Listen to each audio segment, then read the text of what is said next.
L'actualité de ce 8 mai, c'est donc bien sûr la commémoration de l'armistice. La Seconde Guerre mondiale s'achevait il y a 78 ans. Et à Reims, cette année, les drapeaux ukrainiens se sont mêlés aux drapeaux français lors des cérémonies d'hommage. Une délégation originaire de la ville de Tcherniv était présente.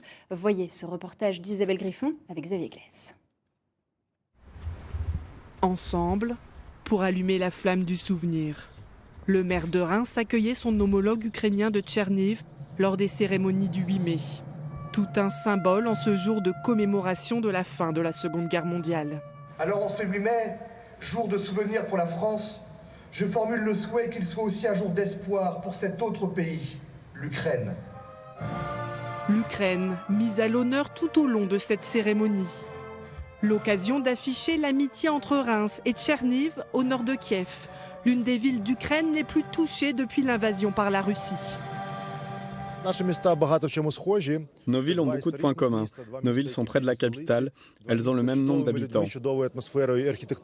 Comme Reims après la Seconde Guerre mondiale, Tcherniv attend sa reconstruction parce qu'elle est très détruite.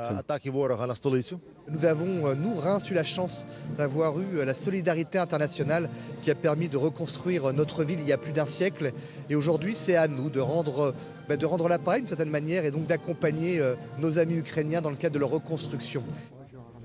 Après la cérémonie, direction l'hôtel de ville pour officialiser leur union. Les représentants de Reims et Tcherniv ont signé un partenariat de coopération. Ils portent sur différents domaines, la culture, l'université, le travail de mémoire ou encore certains services du quotidien. La ville de Tcherniv nous a demandé effectivement un travail de coopération à dimension technique sur la question de la gestion des déchets ainsi que de la question de la dépollution de l'eau suite au bombardement. Et malheureusement, du fait de la propre histoire de la ville de Reims, nous avons une expertise vis-à-vis de cela puisque les bombardements ont pollué l'eau sur notre territoire. Ce partenariat mise aussi sur les échanges entre jeunes des deux pays. 17 enfants ukrainiens orphelins de guerre seront accueillis cet été dans la Cité des Sacres.